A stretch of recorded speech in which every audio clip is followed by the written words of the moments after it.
Halo semuanya, selamat datang kembali di Bijak Podcast, bisik-bisik kebijakan, suara diskusi yang menginspirasi.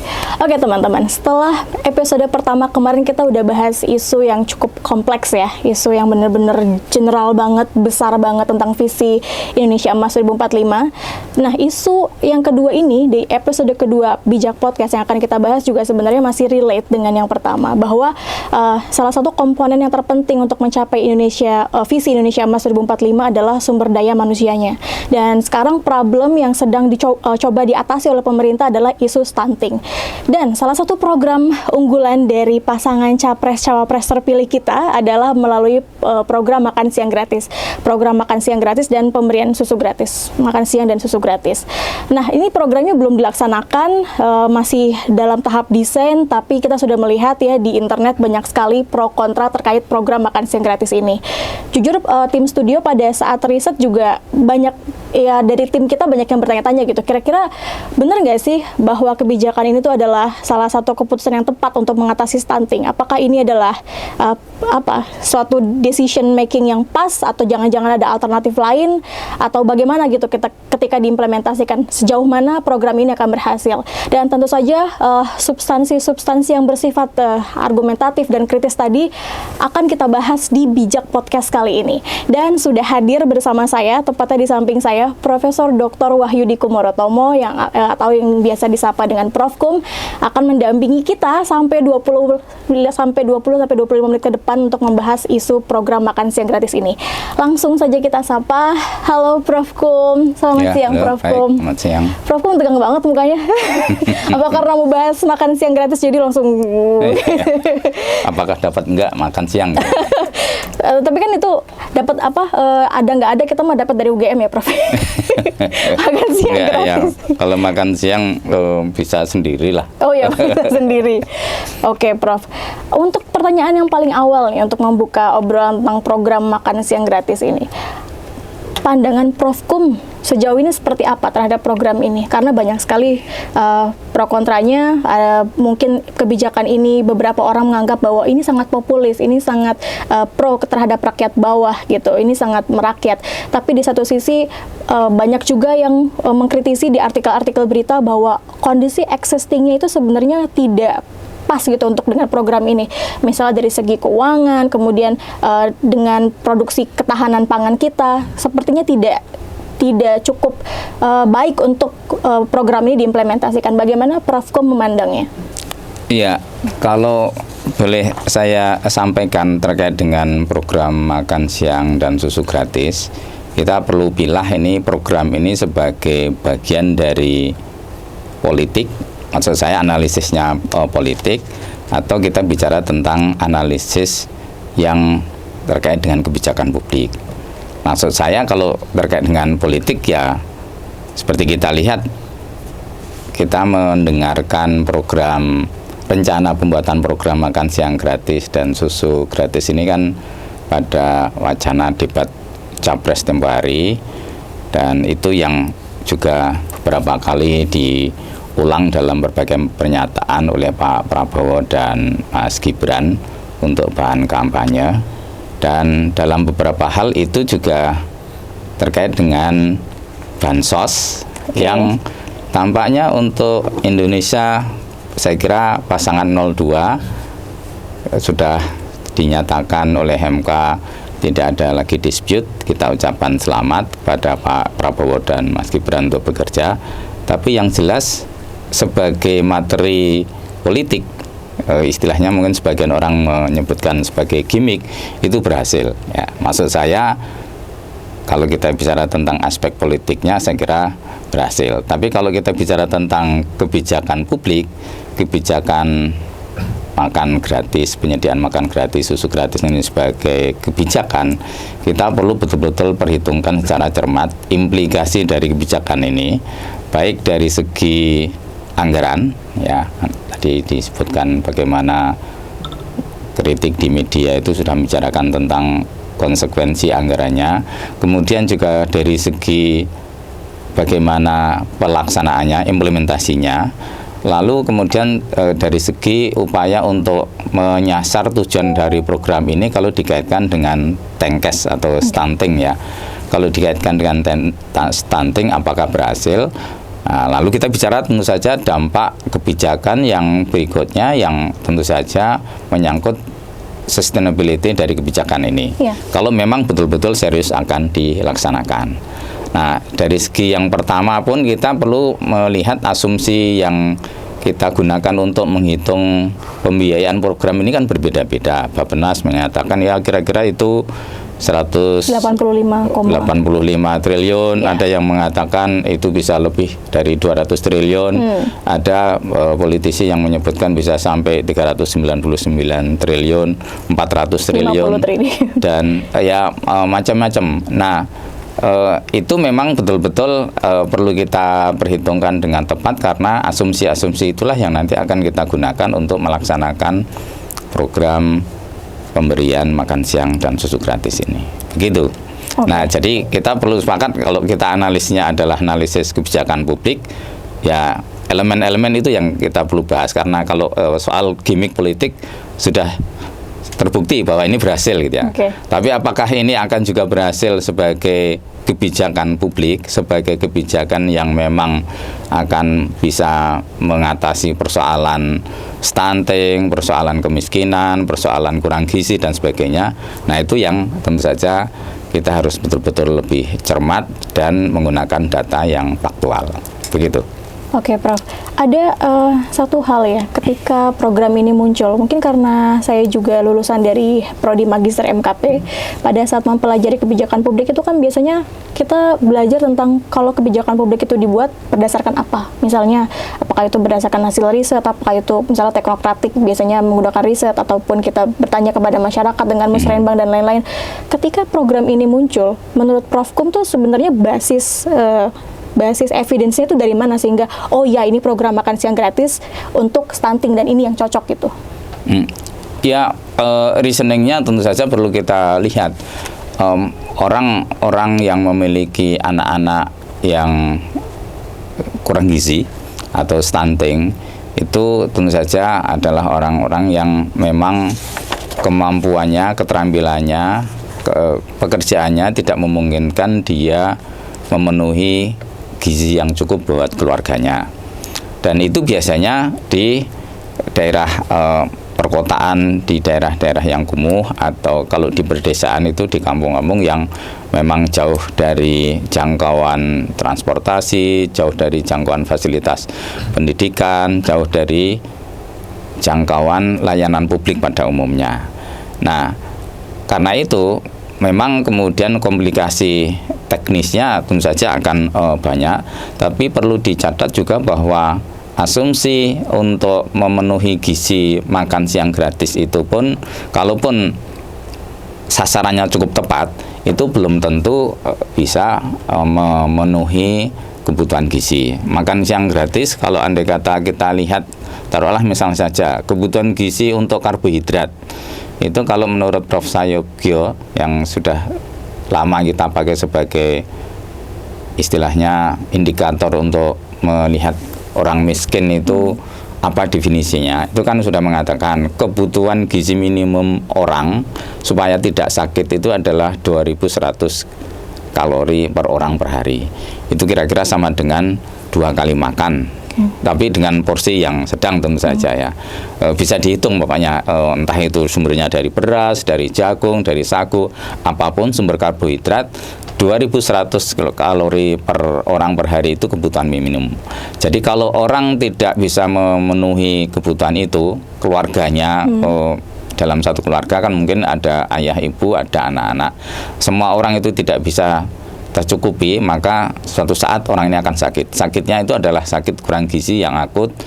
Orang dulu menyebutnya kwashiorkor atau istilahnya busung lapar atau hongerudem gitu ya dalam bahasa Belanda. Intinya adalah kurang kebutuhan minimum karbohidrat. Jadi bayangkan kalau karbohidrat saja kurang pasti akan sakit. Apalagi kemudian kurang juga kita lihat yang menjadi masalah di Indonesia bukan hanya sekedar kurang karbohidrat tetapi juga kurang protein, kurang vitamin. Kalau kurang protein, daya pikirnya itu tentu saja akan tumpul gitu ya. ya perkembangan otaknya tidak cukup bagus. Kalau kurang vitamin juga akan mudah terserang sakit, infeksi, dan juga sakit-sakit karena virus, karena bakteri. Jadi kalau program stunting, program mengatasi stunting ini akan dilakukan dengan cara pemberian makan siang gratis. Pertama, porsi 1 kali makan itu sebenarnya juga belum cukup karena kebutuhan gizinya adalah 2 kali makan dengan porsi tentu saja porsi yang pokoknya kira-kira 2100 kalori per orang per hari.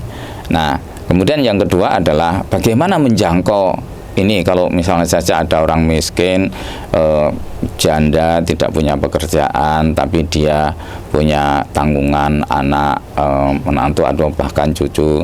Ini nggak jauh-jauh di Kulon Progo aja, di Girimulya itu kita menjumpai kemarin ada nenek umur 84 tahun, tentu saja tidak bisa bekerja, menantunya laki-laki itu pergi entah kemana, statusnya juga tidak jelas karena tidak juga cerai, tapi istrinya itu satu-satunya, istri dari menantu Mbah Supiah, ini nanti bisa dicek di Girimulya, itu kebetulan ya suaminya tidak ada, istrinya harus bekerja menghidupi, dan kemudian ada cucu. Tentu saja kalau cucunya itu masih 4 tahun kan belum bisa bekerja. Jadi keluarga-keluarga seperti ini jelas berpotensi anak-anak di bawah 5 tahun itu kurang gizi, ya, mengalami stunting, dan itu kasusnya banyak. Tapi gimana kita bisa kemudian menyediakan makan hanya untuk anaknya misalnya, atau hanya untuk cucunya? Gimana kita bisa menyediakan makan siang untuk sebagian yang sebenarnya betul-betul harus kita pastikan targetnya. Nah, saya khawatir ini seperti juga kekhawatiran banyak pihak itu akan muncul istilahnya kebocoran dari segi mistargeting. Kemudian juga akan muncul kecenderungan bahwa dananya dikorupsi di tengah jalan. Ya, itu seperti kita lihat bansos, dan juga banyak dana termasuk diantaranya bahkan dana BOS pun itu banyak yang sebenarnya kurang tepat sasaran. Nah, apalagi kita bicara tentang menyediakan makan siang, artinya kan makan siang sudah mateng nih ya, bukan lagi bagi beras atau bagi jagung gitu, tapi sudah makan siang. Pasti ini tidak mungkin hanya ini makan siang hanya untuk dia, yang lain nggak usah ikut makan. Itu pasti akan sulit dari segi technicality. Nah, itulah yang kita perlu perhitungkan. Belum lagi kita menghitung soal kebutuhan dananya, kemudian apa yang bisa kita alihkan gitu kalau memang ini betul-betul serius, karena kalau betul sampai 399 triliun kan nggak main-main ini.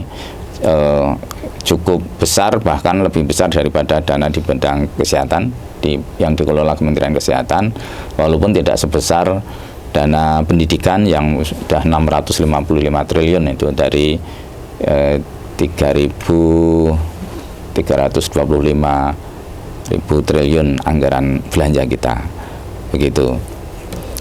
Oke, jadi sebenarnya secara reasoningnya itu kita bisa lihat bahwa mungkin ini ada pertimbangan-pertimbangan secara kesehatan ya Prof, tapi juga ada beberapa hal yang perlu kita kritisi, terutama misalnya anggaran.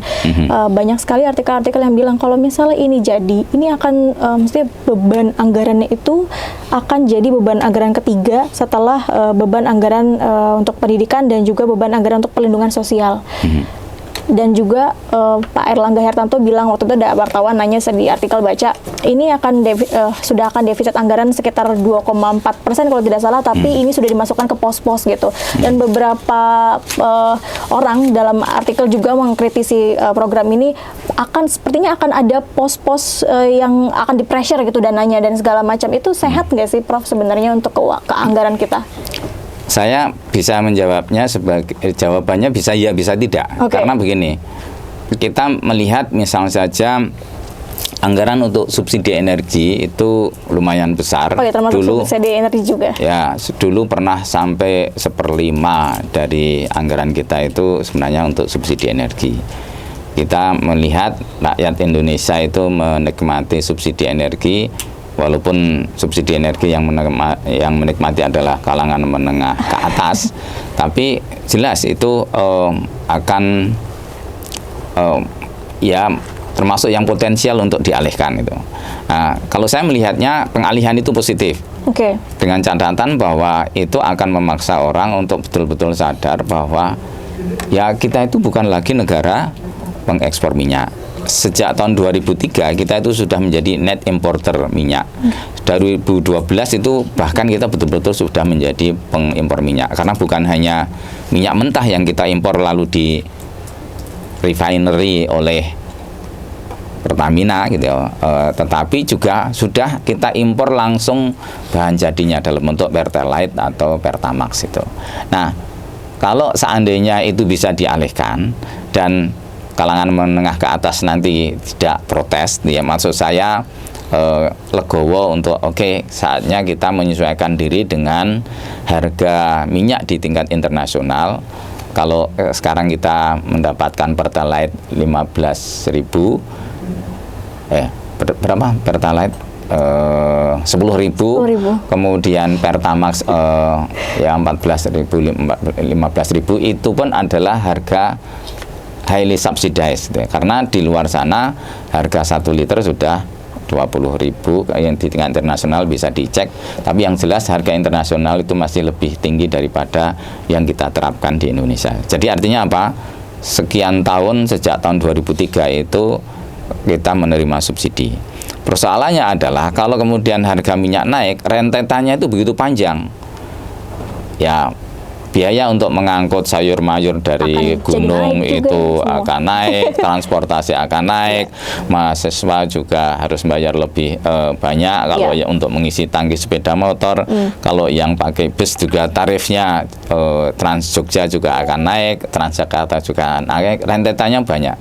Jadi kalau itu kemudian dialihkan mungkin bagus, dalam arti bahwa kita kemudian menyadari bahwa ya sudah saatnya kita mengurangi subsidi, mencabut subsidi, dan prakteknya memang dalam periode honeymoon gitu ya, istilahnya kita kan melihat dalam beberapa kali kita punya presiden baru itu ya sambutan masyarakat itu baru seneng-senengnya punya presiden baru itu biasanya presiden bebas untuk membuat tindakan atau kebijakan baru apa saja, dan itu terbukti waktu Pak SBY jadi presiden dulu menaikkan harga BBM dari 2.250 waktu itu menjadi 4.500 ya kira-kira.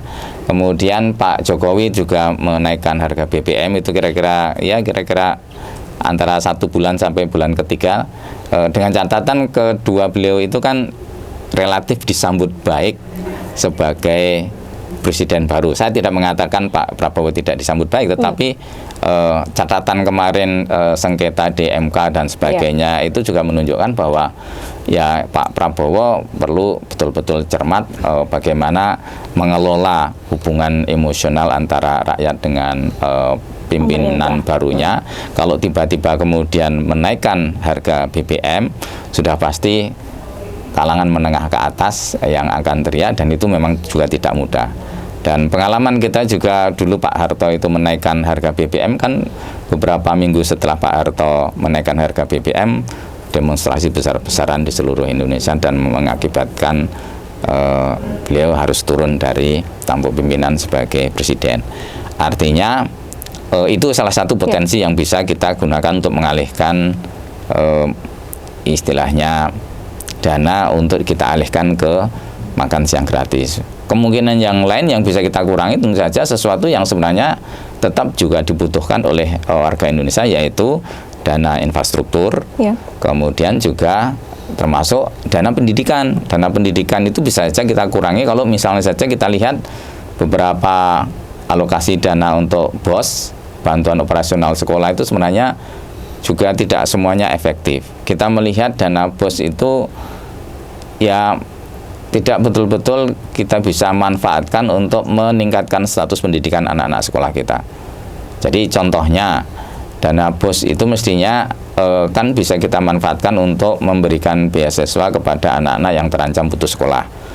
Tapi prakteknya kalau ada dana BOS dan masuk ke sekolah tertentu, biasanya komite sekolah itu akan tanya pada orang tua, gimana ini kita punya dana BOS mau digunakan untuk apa? Sebagian besar orang tua itu yang terpikir itu adalah meningkatkan fasilitas sekolah, alat peraga, komputer, ngecat gedung dan sebagainya, atau menambah gaji guru. Jarang sekali dana BOS yang digunakan, ya, mereka mengusulkan misalnya saja untuk tolong beri beasiswa pada anak-anak yang sekolah yang kurang mampu. Dan karena itu dana pendidikan itu tidak betul-betul juga bisa menjangkau kelompok yang keluarganya itu ada persoalan terkait dengan kurang gizi, stunting dan sebagainya. Kalau itu mau dialihkan dan bisa terbukti bahwa penyediaan makan siang dan susu gratis itu memang akan bermakna dan bisa efektif untuk mengurangi kecenderungan anak-anak stunting, bisa efektif.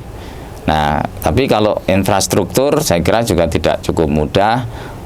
Kalau kita mengalihkan dari dana pertahanan, ya situasi global yang kita hadapi 5 tahun ke depan itu sudah jelas membutuhkan profil pertahanan kita yang paling tidak bisa membuktikan kita mampu menjaga keamanan teritorial kita. Nah, itu juga tidak mudah. Kira-kira begitu situasinya. Memang mengharuskan kalau memang betul-betul ini didanai, dana 400 triliun itu besar, walaupun kalau di media teman-teman mungkin akan membandingkan dengan korupsi di tambang yang sampai 471 triliun kemarin itu. 471 triliun. Triliun, bukan miliar ya. Bayangkan itu. Dan itu dipakai untuk belanjaan para pejabat, ya orang-orang dan para selebritis sosialita, kita tahu. Nah, itu adalah persoalan yang kita hadapi. Dari segi proporsi anggaran kita punya persoalan besar karena memang sulit untuk melakukan realokasi anggaran, dan kita baru saja kemudian mengalami situasi yang sulit antara 2020 sampai 2022 di tengah pandemi. Kita sudah ada begitu banyak ya sumber daya keuangan yang harus dialokasikan untuk mengatasi pandemi, dan utangnya juga ada, walaupun saya kira sejauh ini masih manageable gitu ya. Oke, Prof. Tadi kita sudah bahas dari sisi anggaran gitu. Kira-kira ini possible tidak untuk dilakukan, terutama untuk program makan siang gratis. Nah, sekarang ada juga orang yang mengkritisi dari segi produksi pangan. Di beberapa artikel saya baca dan dikatakan bahwa untuk memenuhi kebutuhan dalam negeri saja produksi pangan kita tuh belum cukup. Lalu bagaimana gitu dengan program makan siang gratis? Kalau saya tidak salah ingat, salah satu hal yang digaungkan, ini program makan siang gratis ini efek dominonya baik, akan memberdayakan UMKM lokal, akan istilahnya menumbuhkan semangat-semangat kewirausahaan dan segala macamnya. Tapi ternyata untuk produksi pangan kita aja untuk dalam negerinya masih belum bisa tercover gitu. Dan orang-orang akan mengkhawatirkan jangan-jangan ini akan impor pangan nantinya. Bagaimana Prof memandang itu? Ya, kalau soal produksi pangan ini sebenarnya kesalahan kebijakannya menurut saya kesalahan yang sistemik ya. Pertama, kita itu kalau bicara tentang ketercukupan pangan, bahan pangan, itu kita mestinya mengutamakan bukan hanya stabilitas pangan atau ketahanan pangan, tetapi kedaulatan pangan. Ini beda dengan konsepnya dengan ketahanan pangan. Karena kalau kita bicara tentang kedaulatan pangan, sebenarnya sumber-sumber karbohidrat, sekali lagi ya, kita bicara pakan pokok yaitu sumber karbohidrat. Di Indonesia ini, bahkan termasuk di Jawa ini, begitu banyak variatif. Tetapi kita sejak SD dulu, Anda juga sejak mahasiswa juga selalu dikatakan bahwa bahan pangan pokok kita itu beras ya, sehingga kemudian orang selalu mengasosiasikan kalau pangan itu artinya sumber karbohidrat itu beras. Ini beda dengan pola pikir taruhlah negara di Asia Timur, misalnya saja orang Korea Selatan, orang Jepang itu berpikir kalau sumber karbohidrat itu sangat variatif. Jadi tidak selalu dari beras. Orang kalau sudah makan roti ya kira-kira itu sudah memenuhi kebutuhan karbohidrat sudah ya. Tapi di Indonesia kan Belum makan nasi, belum makan. kalau belum makan nasi belum makan, dan juga kita berasumsi makan nasi itu dengan porsi yang Besar. terlalu besar. Nah, karena itu akibatnya di Indonesia ini kalau soal kembali kepada soal gizi anak-anak kita itu double burden sebenarnya. Pertama, ada banyak anak-anak miskin yang masih kurang gizi, tetapi anak-anak kelas menengah ke atas ini yang sebenarnya sudah masuk kategori obesitas.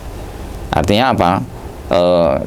Seringkali saya kalau bicara dengan teman-teman fakultas kedokteran, persepsi mengenai sehat itu orang Indonesia itu juga keliru. Yang namanya sehat itu seolah-olah kalau anak itu kalau sehat itu ya pasti gembil, kelihatannya badannya gemuk dan sebagainya itu ya. Kita tidak bicara tentang sehat itu adalah kalau dia lincah bergerak, kemudian dia juga kecerdasannya cukup, kemudian juga tentu saja aktivitasnya itu tidak terhambat. Nah, akibatnya apa? Bagi orang-orang tua kalangan menengah ke atas yang namanya anak itu kalau kemudian kelihatan kurus itu ya seolah-olah kurang gizi.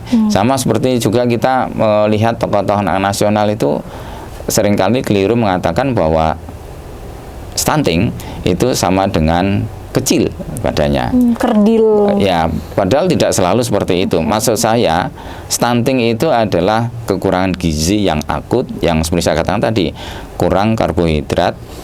Karbohidrat saja tidak terpenuhi, apalagi soal protein dan vitamin. Itu artinya mestinya yang kita lihat itu adalah ketercukupan gizinya. Bahwa dia perawakannya kecil ya memang mungkin memang orang kecil.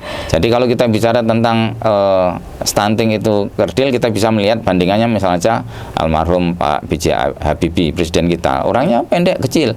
Tapi siapa yang mengatakan bahwa dia kurang gizi? Orang daya pikirnya luar biasa. Jadi artinya apa? Kecerdasan Pak Habibie itu sebenarnya membuktikan bahwa kecil itu bukan berarti stunting. Kita harus mengubah persepsi itu, bahwa yang namanya anak kurang gizi itu tidak selalu kemudian badannya kecil, tetapi kalau mudah sakit, lalu kemudian apalagi ada hongerudim tadi, kemudian juga daya pikirnya kurang, pasti dia kurang gizi. Nah, kalau tadi bicara tentang bagaimana hubungan antara program makan siang gratis ini dengan kebutuhan pangan kita dan kedaulatan pangan kita, sebenarnya sumber-sumber karbohidrat di Indonesia itu sangat banyak. Selain nasi tentu saja di Jawa saja ada jagung, ada singkong, ada sukun, ada kentang. Dulu pada saat zaman Majapahit itu di relief di Candi Borobudur itu banyak istilah orang dulu itu makan juawut, makan cantel, atau sekarang yang dikenal dengan sorghum. Dulu banyak petani menanam itu, tetapi karena persepsi bahwa makan itu harus dengan nasi, itu yang kemudian mengakibatkan kita kehilangan sumber-sumber karbohidrat yang variatif itu. Ada sukun, ada pisang, ada jagung, ada sagu, ada macam-macam itu. Nah, termasuk di daerah-daerah yang sebenarnya lebih cocok ditanam sagu, lebih cocok ditanam jagung dan singkong daripada ditanami padi. Nah, sehingga ini mengakibatkan kita kemudian juga pertama menjadi istilahnya monolithic consumption gitu ya. Kalau kita bicara tentang sumber bahan pangan itu selalu harus nasi, itu yang pertama. Kemudian yang kedua, karena kita relatif mudah untuk mendatangkan pangan dari negara-negara lain dalam bentuk yang langsung siap bisa diolah, dimakan, dalam hal ini adalah gandum, maka kita melakukan impor gandum.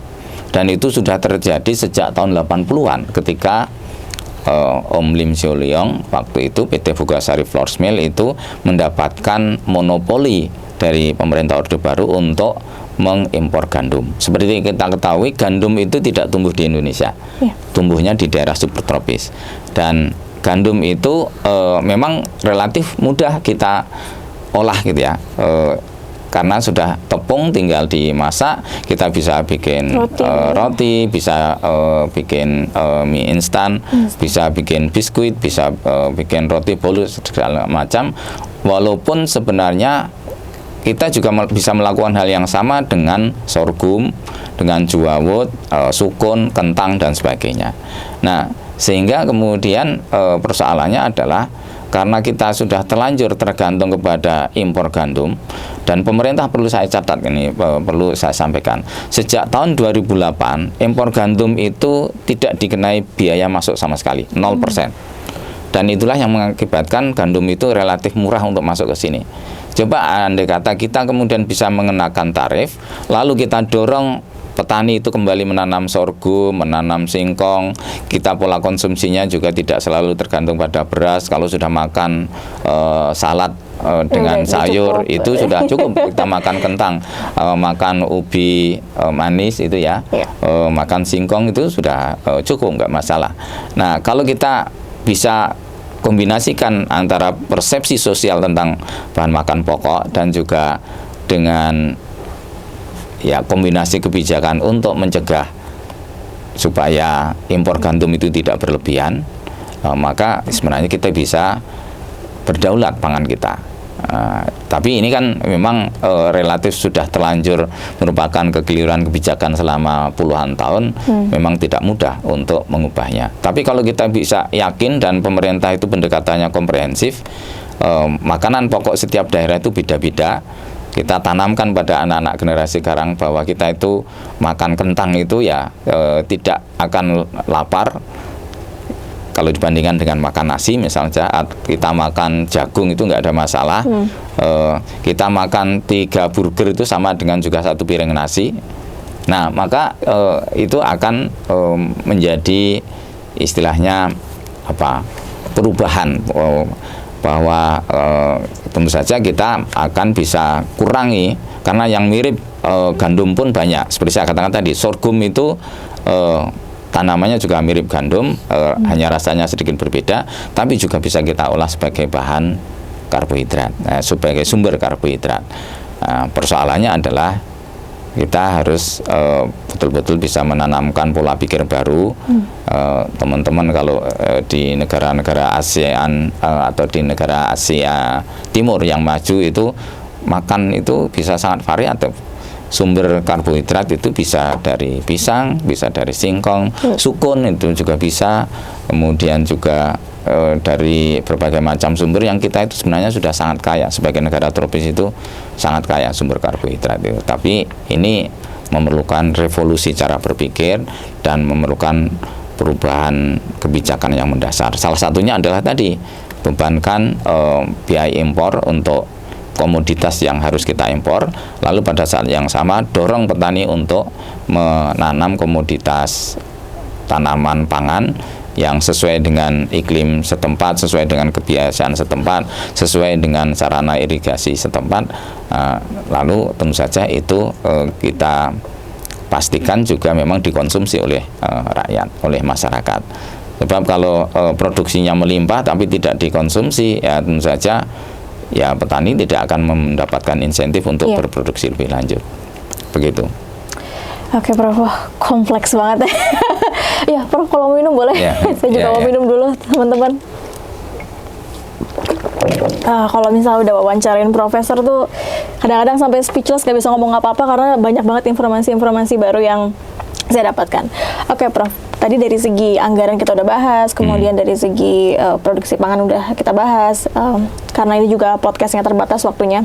Secara pragmatis nih, Prof, menurut Profkom, seberapa besar sih program ini dapat diimplementasikan atau berhasil? Dan kalau ini akan dilaksanakan, kira-kira apa aja hal-hal substansial yang perlu diperhatikan oleh pemerintah? Oke, ya, kalau pemerintah memang serius untuk menjalankan program ini, kita harus pastikan bahwa ini betul-betul memang dimaksudkan untuk memperbaiki atau mengatasi masalah kebijakan publik tertentu. Tadi misalnya saja, kalau targetnya itu adalah untuk mengatasi stunting, ya tentu saja harus istilahnya jangan sampai mistargeted gitu ya. Kita pastikan program ini memang jalan dan bisa diimplementasikan ambil daerah-daerah tertentu yang kemudian mungkin tingkat stuntingnya tinggi, pastikan bahwa ini targetnya betul-betul tercapai. Targetnya itu bukan target kuantitatif bahwa dana dialokasikan sudah habis itu artinya selesai, tapi apakah memang betul-betul sampai kepada keluarga, sampai kepada keluarga yang anak-anaknya itu mengalami stunting, ya. Nah, dari semacam pilot project di beberapa daerah itu kemudian kita bisa evaluasi efektif atau tidak ini. Karena terus terang begini, kalau kita melihat bandingannya dengan negara-negara yang paling memperhatikan rakyatnya pun, maksud saya konsep welfare state di negara-negara Eropa, Jerman, Prancis atau negara-negara yang memang kategori welfare state itu mereka tidak pernah percaya pada program instan menyediakan makan siang untuk rakyat itu. Ini terdengar sangat pragmatis ya, Pak. Ya, ini perlu saya katakan karena apa? Ini konsekuensi yang ketiga yang tadi saya sampaikan. Pertama dari segi anggaran, yang kedua dari segi olah implementasi, dan yang ketiga dampak psikologis dari program ini. Karena menyediakan makan itu artinya kan kemudian rakyat asumsinya ya sudah, karena sudah menjadi tanggung jawab pemerintah kita untuk makan siang, pokoknya kita akan dapat gratis, ya. Nah, istilahnya apa? Program ini seperti banyak diibaratkan memberikan ikan, bukan kailnya. Ya. Jadi program ini jangan-jangan memiliki dampak psikologis yang negatif karena kemudian orang miskin itu menjadi kelompok yang fatalistis dan tergantung, betul. Jadi artinya ya mereka tidak akan lagi kemudian kalau misalnya saya kurang makan, kurang gizi, mereka cenderung akan menyalahkan pemerintah daerah atau siapapun yang mengimplementasikan. Nah, ini programnya tidak sampai ke kami kok, jadi makanya anak saya kurang gizi kalau andai kata kemudian. Jadi tidak ada ya dampak psikologi masanya adalah tidak ada upaya yang serius, karena pada intinya untuk pemenuhan gizi itu kan tanggung jawab masing-masing keluarga. Saya bertanggung jawab untuk memastikan anak saya itu punya pendidikan yang cukup, tetapi yang paling basic adalah gizinya tercukupi.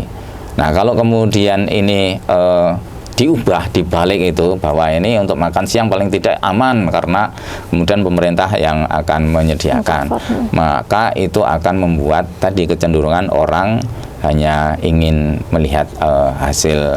Dan kalaupun kemudian pemerintah gagal menyediakannya akan menyalahkan pemerintah. Nah, ini yang perlu juga diantisipasi, dan juga kecenderungan bahwa ketergantungan itu tentu akan menambah parah lagi upaya kita untuk meningkatkan produktivitas itu ya tidak akan seperti yang kita lihat. Nah, ini beda dengan pola berpikir di negara-negara yang relatif maju di mana self-sufficiency atau keinginan untuk menolong dirinya sendiri itu lebih besar. Kita bisa bandingkan misalnya saja Jepang itu dulu ketika terkena misalnya saja peristiwa gempa yang mengakibatkan banyak orang kemudian kehilangan rumah. Pada saat waktu itu gempa termasuk juga menghancurkan fasilitas reaktor nuklir untuk energi di Jepang itu beberapa tahun yang lalu. Itu orang Jepang pun itu sebenarnya yang itu kita perlu tiru, saya kira. Rakyat itu tidak kemudian bilang tolong kami kurang ini kurang itu, tapi mereka mengatakan tolong fasilitas nuklir yang kemudian bocor itu diatasi. Kalau untuk urusan kami, urusan keluarga kami yang akan urus. Bahwa kita kehilangan pekerjaan, bahwa kita kehilangan rumah, mereka kemudian berusaha untuk memperbaikinya sendiri. Nah, semangat kemandirian itu bisa luntur apabila kita mengutamakan program-program charity, program-program pembagian makan gratis seperti ini. Nah, itu yang juga perlu kita perhitungkan. Saya bukan berarti tidak setuju. Nanti perlu kita lihat program ini apakah efektif atau tidak itu dari pilot project di beberapa daerah kalau andai kata serius, dan kalau itu berhasil baru kemudian kita lanjutkan. Jangan sampai ini sudah menelan begitu banyak lalu kemudian tidak nanti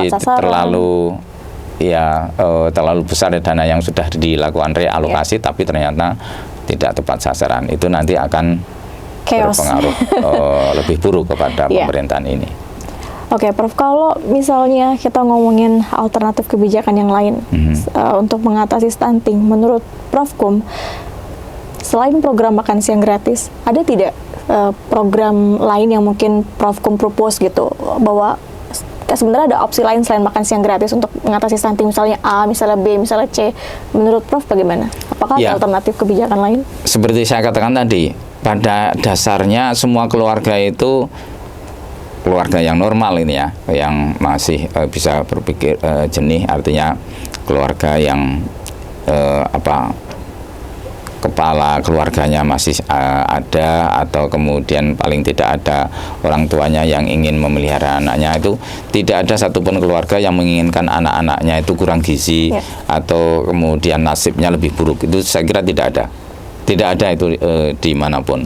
Nah, karena itu yang kita perlukan sebenarnya adalah bahwa keluarga ini bisa memperoleh sarana untuk mendapatkan istilahnya sarana yang lebih produktif untuk bisa memastikan pendapatannya itu cukup untuk memenuhi gizi bagi anak-anaknya. Jadi menurut saya penciptaan pekerjaan bagi orang-orang yang memang kemudian tidak tercukupi pendapatannya dan mengakibatkan kurang gizi, mengakibatkan stunting itu jauh lebih penting. Karena dengan begitu kita itu bisa sama-sama maju. Kalau memang misalnya saja keluarga yang misalnya saja keluarga miskin, janda, sudah tidak punya tempat bergantung, itu memang mungkin harus ada istilahnya affirmative action ya, ada tindakan keberpihakan, mereka harus disediakan makan supaya tetap bisa bertahan hidup karena tidak bisa lagi bekerja. Tetapi keluarga-keluarga yang masih bisa memperoleh pekerjaan layak, itu ya intinya kebijakannya harus sediakan pekerjaan itu sesuai dengan level pendidikan, sesuai dengan level keterampilannya. Itu yang jauh lebih penting untuk dipikirkan daripada sekedar itu tadi program-program instannya. Jadi kalau kita bicara tentang keluarga yang paling miskin, misalnya keluarga kalau di Jogja ini pemulung atau tukang becak, ya pastikan kalau seorang tukang becak itu kemudian kesulitan untuk mendapatkan pekerjaan karena dia hanya mengandalkan tenaganya, ya ciptakan pekerjaan untuk misalnya masuk ke sektor konstruksi, jadi tukang buruh angkut batu atau tukang kayu kalau bisa meningkat gitu, sehingga kemudian dia mendapatkan pekerjaannya dan itu pasti otomatis akan meningkatkan status gizi anak-anaknya. Masalah stunting bisa diatasi apabila dia mendapatkan pekerjaan dan cukup untuk menghidupi keluarganya. Tapi kalau itu juga tidak disediakan, saya kira dalam jangka panjang tidak akan sustainable. Keluarga manapun yang tidak mendapatkan pekerjaan, tidak punya pekerjaan, itu akan kesulitan. Jadi meningkatkan pendidikan, meningkatkan status kesehatan, menciptakan lapangan kerja, itu jauh lebih penting daripada kemudian model-model kebijakan yang istilahnya instan, yang seperti kita bicarakan tadi, itu lebih banyak kemungkinan dampak buruknya. Walaupun sekali lagi seperti saya katakan di awal, walaupun ini populis gitu ya, orang melihatnya wah ini pemerintah baik hati menyediakan makan, tapi untuk berapa kali makan gitu ya.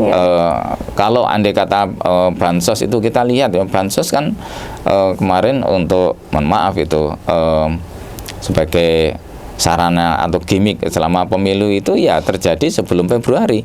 Setelah pemilu berlanjut, apakah kemudian bansos tetap ada, tetapi tidak sebesar yang kemarin. Jadi kalau soal demokrasi forumnya kita bicarakan di tempat lain, tetapi yang jelas kalau kita bicarakan tentang bagaimana pola pemberian makan siang, pemberian bansos sebagai apa istilahnya sebuah kebijakan publik.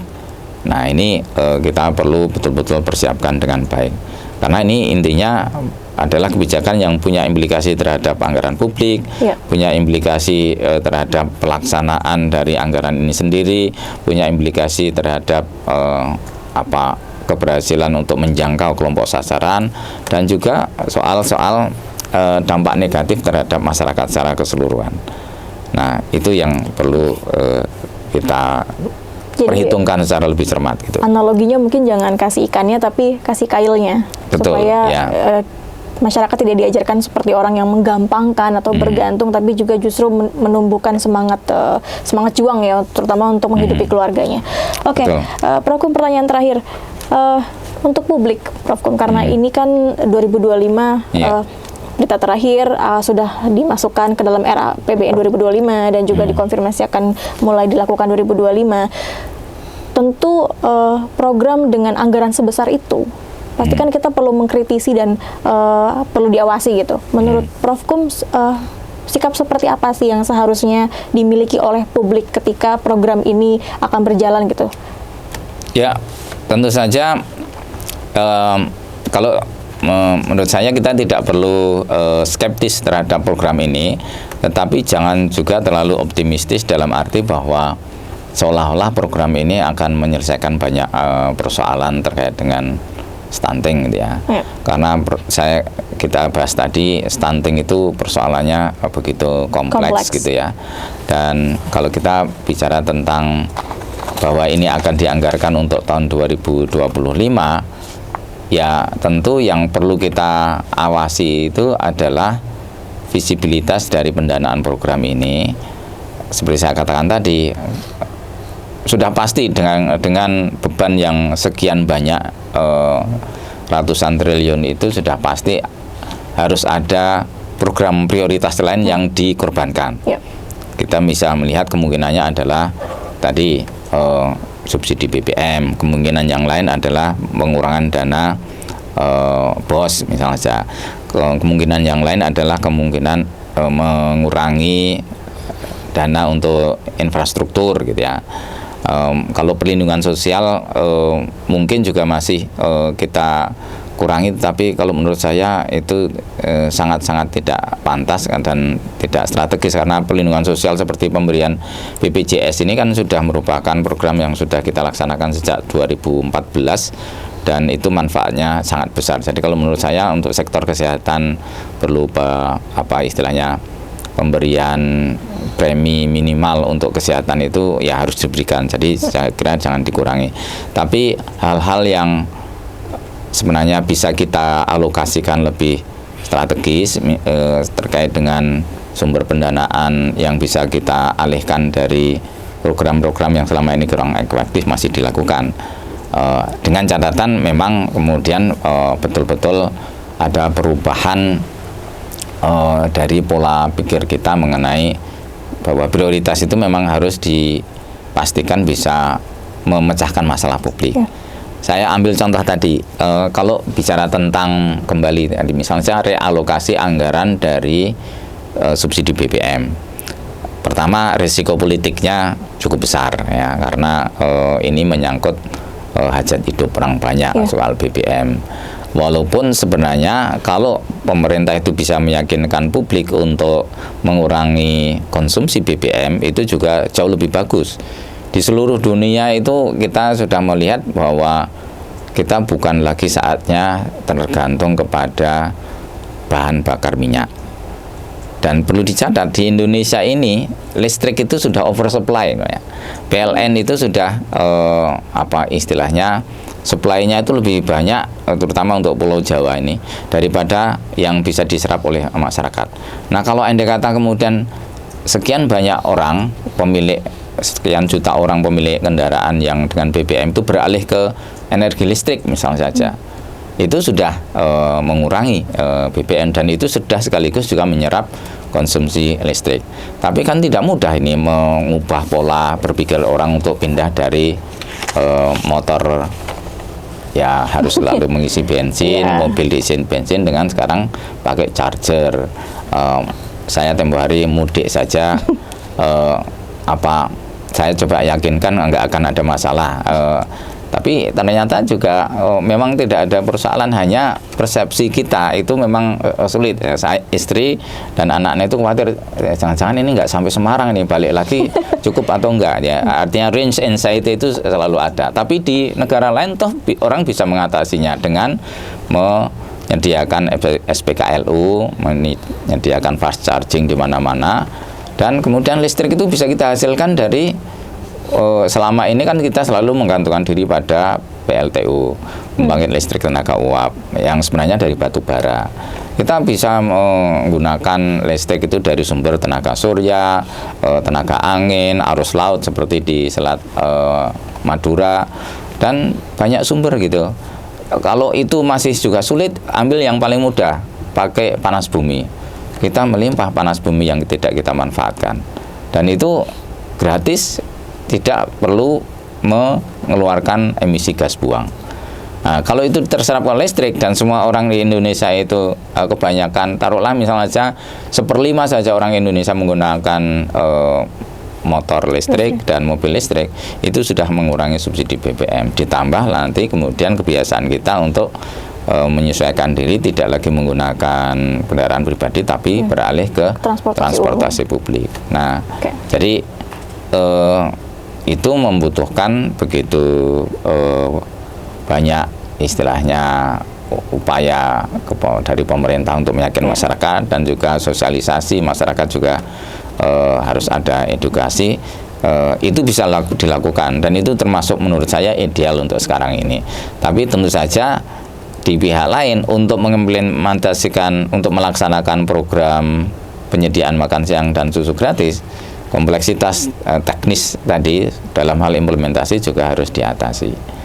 Nah, ya tentu saja kita harus berharap bahwa pemerintah dengan merancang program ini itu sudah memikirkan hal-hal teknis tadi.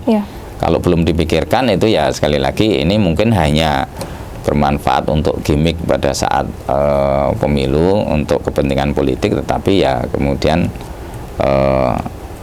barangkali orang sudah melupakannya. Nah, mudah-mudahan memang kalau ini serius, cara melakukan realokasinya juga serius, strategis, dan secara teknis kita bisa laksanakan dengan baik. Dampaknya bisa kita atasi, dampak negatifnya bisa kita atasi, begitu. Oke, Prof. Semua pertanyaan sebenarnya sudah terjawab. Diskusi kita juga sudah benar-benar daging semua isinya kalau kata anak zaman sekarang, Gen Z. Oke, karena waktu juga terbatas, Prof. Sekali lagi terima kasih untuk kesediaannya bergabung di Bijak Podcast-nya tim unit Studio Magister MKP. Tentunya ada banyak informasi-informasi serta data-data yang menarik yang kita dapatkan terkait program makan siang gratis ini. Prof. Jangan kasih ya, Prof. Jangan kapok kalau diundang lagi. Ya, siap. Oke. Sampai di sini ya. Selamat siang semuanya. Selamat siang. Oke, see you semuanya. Jangan lupa like, comment, dan subscribe. Sampai ketemu di episode kedua Bijak Podcast dengan isu-isu lain yang lebih menarik. See you. Assalamualaikum.